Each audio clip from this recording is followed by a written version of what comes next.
राम राम बंधुओं, ज्योतिर्लोक में आपका फिर से हार्दिक स्वागत है। आज हम मूल शांति विधि को आगे अच्छे से समझेंगे। पूर्व चर्चा में हमने गोमुख प्रसव को समझ लिया था और गोमुख प्रसव के उपरांत गंडांत नक्षत्र की शांति की जाती है। जो दोष वाला नक्षत्र हो उसकी शांति की जाती है। तो इसमें एक चर्चा हम पहले कर चुके हैं कि क्रम क्या होता है, वेदियां क्या बनती है। पुनः कर ले। किसी भी कर्म में हवन वेदी मध्य में एक स्थान निर्धारित कर ले। जैसे एक रूम है, एक घर है, तो उसका स्थान निर्धारित हो गया। तो मध्य में हवन वेदी, पूर्व में प्रधान वेदी और ईशान में नवग्रह वेदी। यह वेदियों का क्रम है।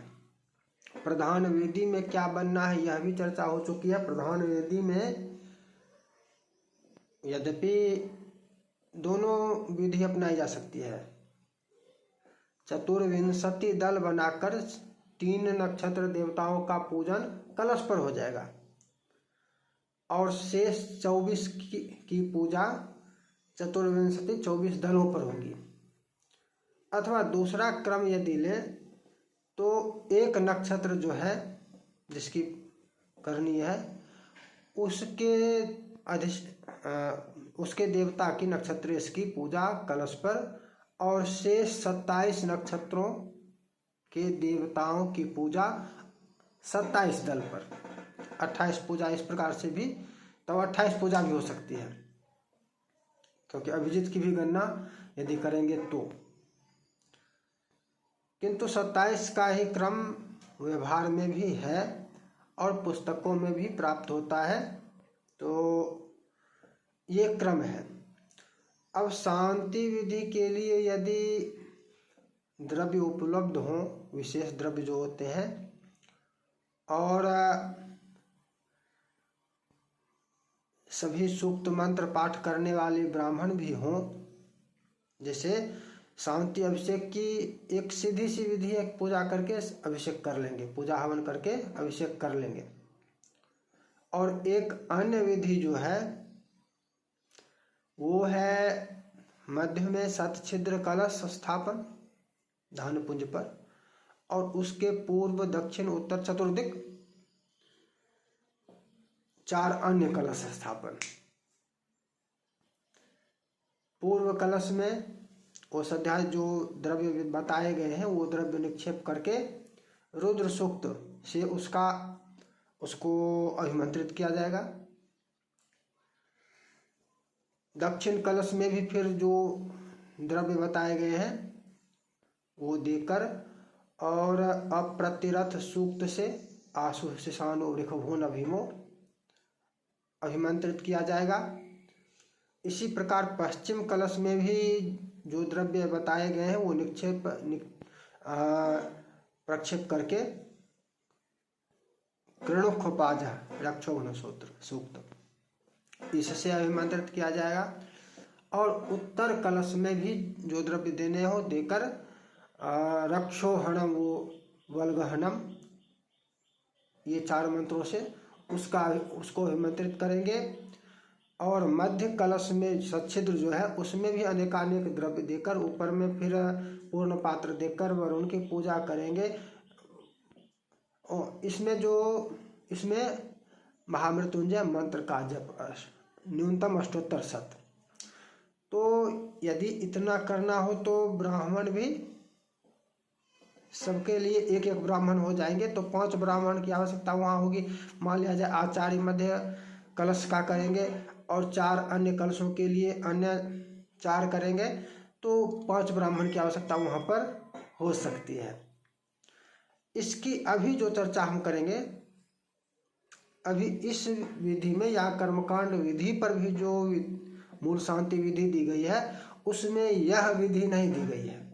यदि आपकी आवश्यकता होगी तो इस विधि के अनुसार भी, मतलब इस विशेष विधि, यह विशेष विधि भी उसमें अलग से आलेख प्रकाशित करके दे सकते हैं और चर्चा भी अलग से विशेष रूप से कर सकते हैं। अभी जो चर्चा करेंगे इसमें यह विधि, यह विशेष चर्चा नहीं है, यह पहले स्पष्ट कर देते हैं। अब पुस्तकों में आपको अनेकानेक पुस्तकों में अग्नि स्थापन और हवन एक साथ ही, अग्नि स्थापन करने के पश्चात हवन, पूजा के पश्चात अग्नि स्थापन और हवन, ऐसा मिलता है। किंतु क्रम की चर्चा करें, क्रम का विचार करें तो यह क्रम है नहीं। यद्यपि देने वाले पुस्तकों के रचयिता विद्वान ही हैं, उनके बातों का खंडन नहीं किया जा सकता, उसका कहीं से कोई ये नहीं कहा जा सकता कि गलत है। किंतु जो क्रम हमें मिलता है उसके अनुसार अग्नि स्थापन पहले, गणेशांब का पूजन तो पहले हो चुका, गोमुख प्रसव से ही पहले, इसके अनुसार विधि के अनुसार अग्नि स्थापन पहले और अग्नि प्रज्वलित होने के बाद उसमें और ईंधन देकर आगे की शेष क्रियाएं पूजन करेंगे, ऐसा होना चाहिए। अग्नि स्थापन, अग्नि पूजन करके तब अन्य पूजा, यह क्रम है। और इससे पूर्व का जो आचार्य वरण या दिग्रक्षण, दिग्बंधन, ये सब तो गोमुख प्रसव से भी पहले कर सकते हैं यदि एक संकल्प करते हैं तो। यदि अलग अलग संकल्प करते हैं तो और नांदी मुख करना हो तो सारी क्रियाएं पूर्व में हो जाएगी, तब गोमुख प्रसव और तत्पश्चात नक्षत्र शांति, गंडांत शांति। और नांदी मुख श्राद्ध के विषय में जहाँ तक चर्चा करनी है तो यहाँ पर विस्तृत नहीं, हेम श्राद्ध कर सकते हैं, अर्थात स्वर्ण वाला जो समय का भी बचाव जिसमें होता है, समय की भी, और बहुत ही ज़्यादा विधान नहीं करना पड़ता है, तो हेम श्राद्ध का विकल्प यहाँ पर लिया जा सकता है। इसमें मात्र स्वर्ण की आवश्यकता होगी, यह जटिल कार्य है कि स्वर्ण की आवश्यकता हो जाएगी। हेम श्राद्ध में स्वर्ण आवश्यक होगा, स्वर्ण ही दिया जाएगा श्राद्ध में सभी वस्तुओं के निमित्त। तो इसको छोड़िए, अब आते हैं मूल शांति पर ही आते हैं। पवित्र गोमुख प्रसव के पश्चात हवन वेदी, मध्य वेदी के पश्चिम दिशा में जातक के माता पिता बैठेंगे, और बैठने का जो क्रम है, ये अब यहाँ पर ये नहीं कि ये भी सब चर्चा करते रहो कि माता दाहिने बैठेगी, पिता बाएं बैठेगा, पति के दाहिने, ये सब तो सामान्य सी बातें हैं, सब जानते हैं, वो सब सामान्य चर्चा करने की आवश्यकता नहीं है। पवित्रीकरण आदि करके अग्नि पंचभूत संस्कार, अग्नि स्थापन, पवित्रीकरण आदि करके मतलब जो भी करना है, पवित्रीकरण, आसन शुद्धि इत्यादि इत्यादि, अग्नि स्थापन करें। अग्नि स्थापन के उपरांत अग्नि पूजन, और फिर उसमें पर्याप्त ईंधन देकर कि जलते रहे, बुझे ना देकर, और आगे की पूजा के लिए बढ़ेंगे। अब यहाँ पर एक बात और आती है कि क्या यजमान स्वयं ही करे? यह आवश्यक नहीं है, आचार्य करें। आचार्य कर सकते हैं नहीं, आचार्य का वरण ही करने के लिए मुख्य रूप से होता है। आचार्य वरण का तात्पर्य ही होता है कि आचार्य ही करें। यजमान को करना हो तो करे। आचार्य के करने का तात्पर्य यह होता है कि आचार्य के सत्व गुण अधिक होते हैं। आचार्य के सत्व गुण अधिक होते हैं और देवताओं की प्रीति वहाँ अधिक होती है जहाँ सत्व गुण की अधिकता हो। देवताओं को हवन इत्यादि में भोजन देना है, जो भी करना है, तो आचार्य जहाँ पर करते हैं गुणवान विद्वान, तो देवताओं की रुचि बढ़ती है, रुचिपूर्वक ग्रहण करते हैं। इसलिए आचार्य ही करे, यह विशेष विषय है। पुस्तकों में आपको माता पिता के ही द्वारा करने का विधान आपको देखने को मिलेगा। करें। अग्नि स्थापन की बात हो गई, ईंधन की बात हो गई कि उसमें ईंधन जलावन इत्यादि दे दे, और बीच बीच में पूजा के पश्चात जैसे एक वेदी की पूजा हो जाएगी, पुनः वहाँ पर देख ले कि और ईंधन की आवश्यकता है क्या, तो दे दे। वो बीच बीच में भी देखना होगा। इसके पश्चात पूर्व वेदी, पूर्व में जो प्रधान वेदी होगी, हवन वेदी के पूर्व दिशा में प्रधान वेदी होगी। प्रधान वेदी पर यदि पहले ही बना लिया गया हो चतुर्विंशति दल, 24 दलों वाला पद्म कमल, तो ठीक, नहीं तो अभी बनाए। वेदियां बनाने का यही नियम है कि वेदी बनाए और बनाकर उसी समय पूजन करें। ऐसा नहीं कि वेदी बनाकर रख दिया और पूजन करेंगे 2 घंटे बाद। जब पूजा करनी हो तभी वेदी भी बनाए, ऐसा नियम है। तो यदि 5 ब्राह्मण रहेंगे तब तो तुरंत हो सकता है। यहाँ पर वेदी का जो है श्वेत वस्त्र वेदी पर बिछाए और उसमें 24 दल बना दे। मध्य में प्रधान कलश स्थापन करे, प्रधान कलश की पूजा करे। प्रधान कलश की पूजा करने के पश्चात अब आगे का ध्यान रखना है। व्यवहार में होता क्या है कि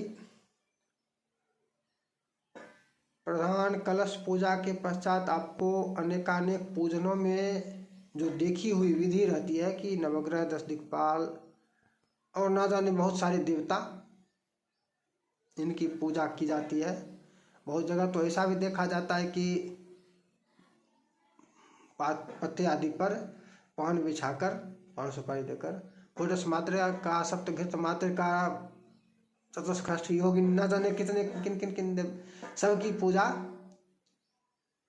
वहाँ पर करने लगते हैं। इन सब की पूजा ऐसी विधि है ही नहीं। नवग्रह, 10 दिक्पाल का वैकल्पिक वह विधान मुख्य रूप से मिथिला देश में पाया जाता है कि पान के पत्ते पर पूजा कर। वहाँ पर पान के पत्ते पर पूजा नहीं है। जहाँ पर यह विधान है, इसको भी समझ लीजिए। इस चर्चा को थोड़ा सा करना हम आवश्यक समझते हैं।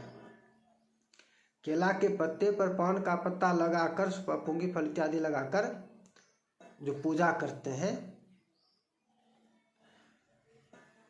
कलश में ही पूजा है।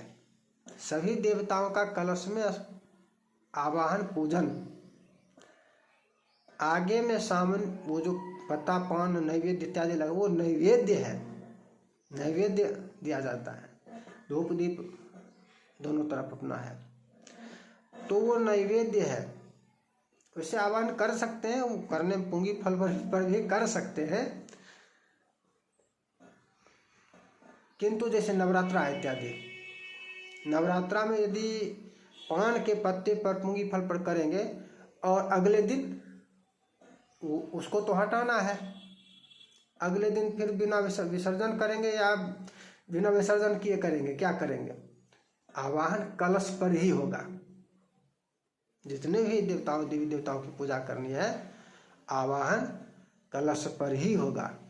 तो यहाँ पर और किसी का आवाहन पूजन नहीं करना है। और कोई कलश पर ताम्र पात्र में पूर्ण पात्र इत्यादि बनाकर, अच्छा कलश क्या मिट्टी का मृण्मय कलश जो होता है, मिट्टी का कलश, वह वैकल्पिक होता है। यदि धातु कलश ना हो सके तो ताम्र कलश या कांस्य कलश उपलब्ध ना हो तो मृण्मय कलश का प्रयोग करें।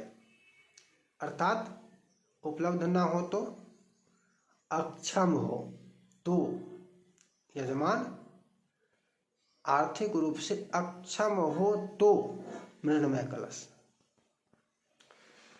पूर्ण पात्र में अब अक्षम होगा तो मृण्मय ही होगा, और अक्षम होगा तो नृत्य की स्वर्ण प्रतिमा भी नहीं होगी, नृत्य की स्वर्ण प्रतिमा भी नहीं होगी। तब शालिग्राम भगवान होंगे और वो आचार्य या पुरोहित स्वयं ही लेकर आएंगे। धातु कलश होगा, स्वर्ण की नृत्य प्रतिमा होगी, तो उसके अनुसार करेंगे।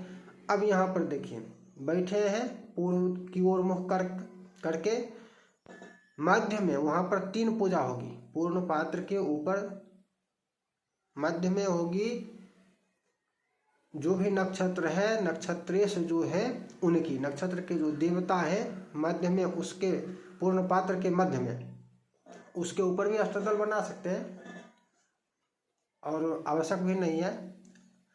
मध्य में प्रधान देवता की होगी। मुख्य देवता कौन होंगे? जिस नक्षत्र की शांति करनी है उस नक्षत्र के देवता प्रधान देवता होंगे। अब यहाँ पर अधिदेवता और प्रत्यधिदेवता ये कौन होंगे? नक्षत्र से, जिस नक्षत्र की शांति करने उससे पूर्व नक्षत्र के देवता अधिदेवता होंगे, और अगले नक्षत्र के जो देवता होंगे वो प्रत्यधिदेवता होंगे।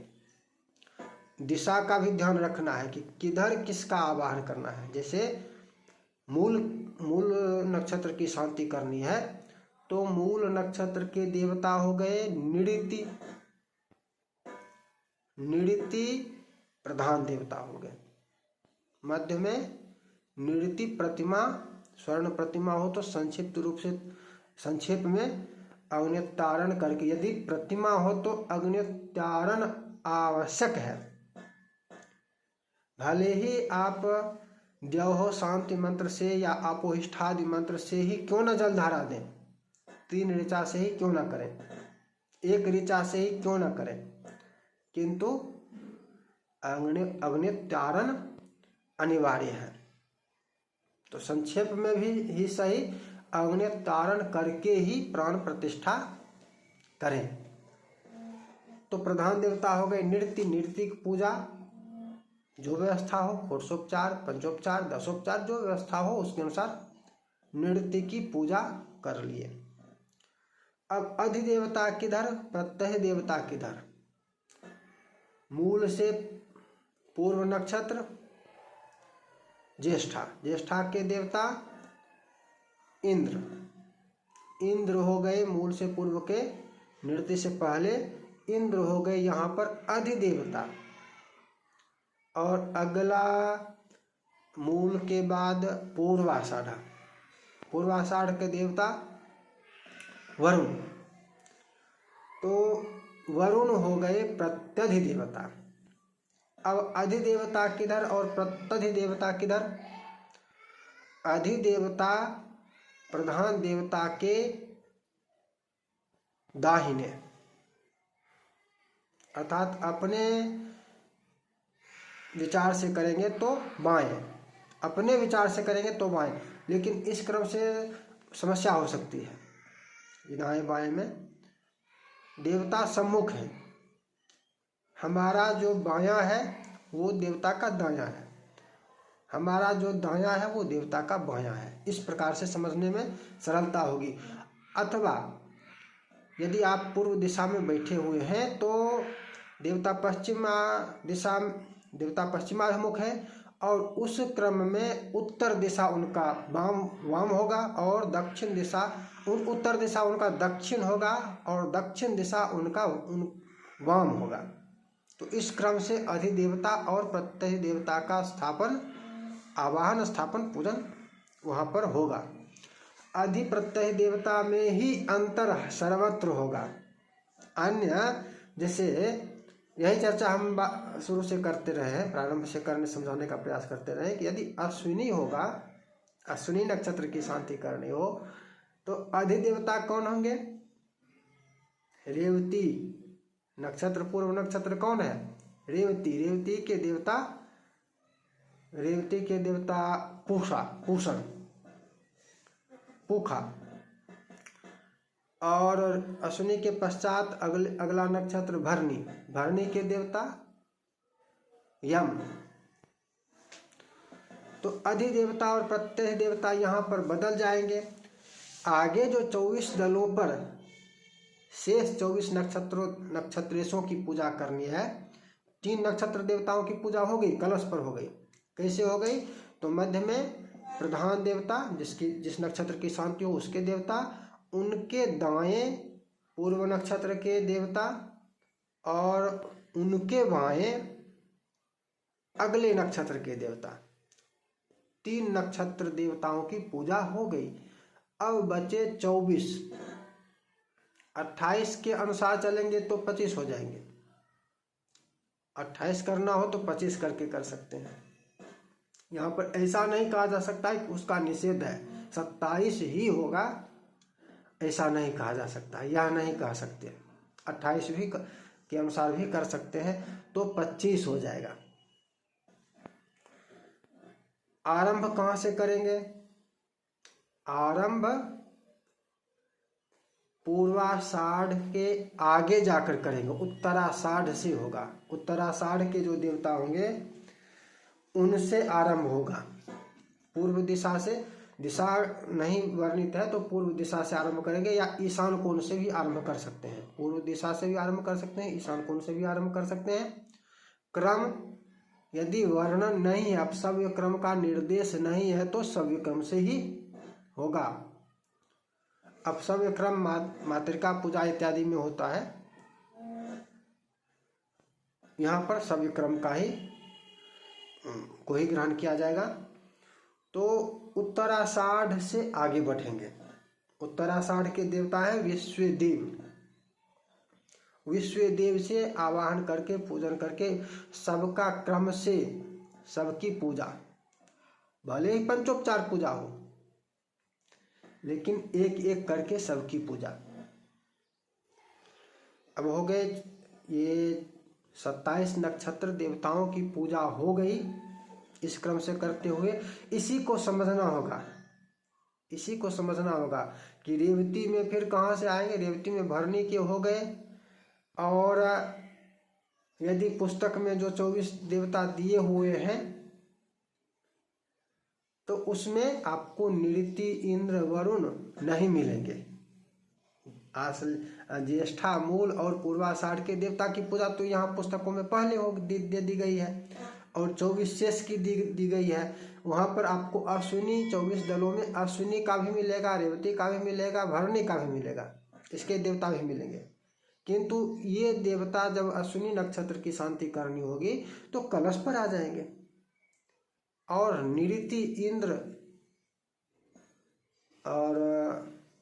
निऋति और वरुण ये पुनः 24 दल में चले जाएंगे। तो यह अंतर नक्षत्र बदलने पर सर्वत्र होगा। और जितनी बार नक्षत्र बदलेगा, ये चर्चा आज से पहले शायद संभवतः हमको नहीं लगता कि कुछ लोग सोच सकते हैं, सोचे होंगे, कुछ लोगों के मन में आया होगा, किंतु ये एक नई बात है जिस पर विचार करना चाहिए, करना अपेक्षित है कि ऐसा ही होगा। मात्र नक्षत्र के देवता का परिवर्तन करके शेष यथावत कर देंगे वो नहीं होगा, क्योंकि तब फिर 3 नक्षत्र के देवता वहाँ पर छूट जाएंगे। 3 नक्षत्र देवताओं, एक नक्षत्र जो प्रधान नक्षत्र है उसकी 2 बार पूजा हो जाएगी। प्रधान नक्षत्र जो है उसकी पूजा 2 बार हो जाएगी, उसका आवाहन पूजन 2 बार हो जाएगा, एक बार कलश पर और एक बार पुनः 24 दलों में। और निऋति की पूजा एक बार भी नहीं होगी। अधिदेवता इसमें कौन ले लेंगे? इसमें अधिदेवता आपके फिर वही रह जाएंगे कौन, यदि नहीं विचार करेंगे तो फिर यथावत पहले जैसे इंद्र और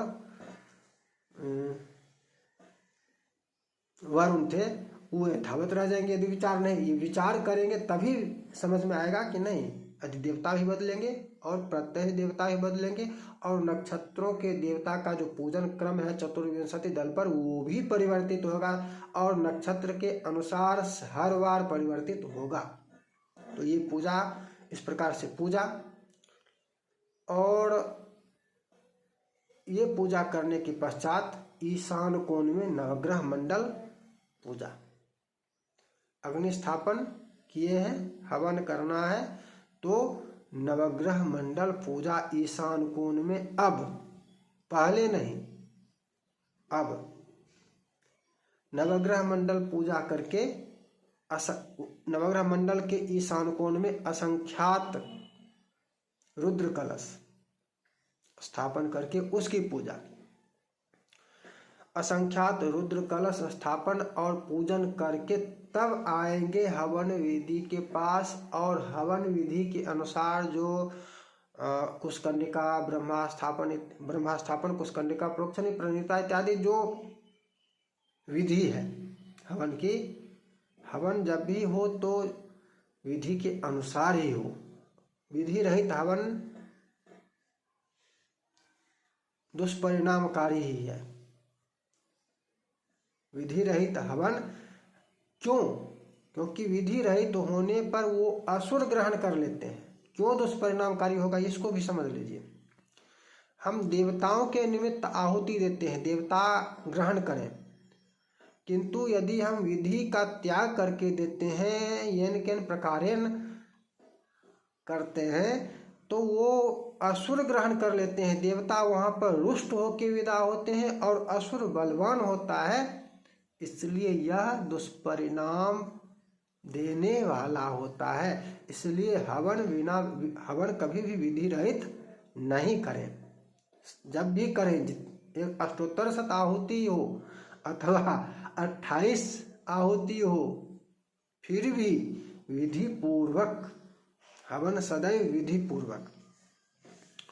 तो हवन करना है, करेंगे। हवन में एक और विशेष विषय है, अब अभी वीडियो लंबी हो गई, चर्चा करें ना करें नहीं कर पाएंगे, वीडियो लंबी हो गई है, अब चर्चा नहीं करेंगे। तो हवन करने के पश्चात सब कुछ विसर्जन के अतिरिक्त, विसर्जन नहीं करेंगे देवताओं का, शेष सभी पूर्णाहुति या जितना भी है, जो भी है, सब कुछ कर लेंगे। एक बात का ध्यान रखना है कि प्रधान देवता की जो आहुति होती है उसका दशांश अधिप्रत्यय देवताओं का होता है। अर्थात यदि मूल के निरति है प्रधान देवता, और अधिदेवता हो गए इंद्र, प्रत्यय देवता हो गए वरुण, अष्टोत्तर शत आहुति यदि देते हैं निरति का, तो 10-10 आहुति इंद्र और वरुण का होगा। नवग्रह इत्यादि शांति में भी इसका ध्यान रखना है। नवग्रह में यदि सूर्य शांति कर रहे हैं, नवग्रह की आहुति दे रहे हैं, सूर्य का 108 आहुति दिए, तो अधिदेवता प्रत्यय देवता की 10-10 आहुति हो जाएगी। आहुति हो गई, पूर्ण आहुति तक सब कुछ हो गया, विसर्जन मात्र शेष है। शेष क्या है? मात्र विसर्जन शेष है। अब अभिषेक, कौन सा अभिषेक? शांति अभिषेक। और शांति अभिषेक में यदि अनेकों ब्राह्मण हैं, सच्छिद्र कलश और 4 कलश अन्य स्थापन, उसका जो है द्रव्य निक्षेप, अभिमंत्रण सब कुछ करना है, तो ये क्रिया भी करेंगे।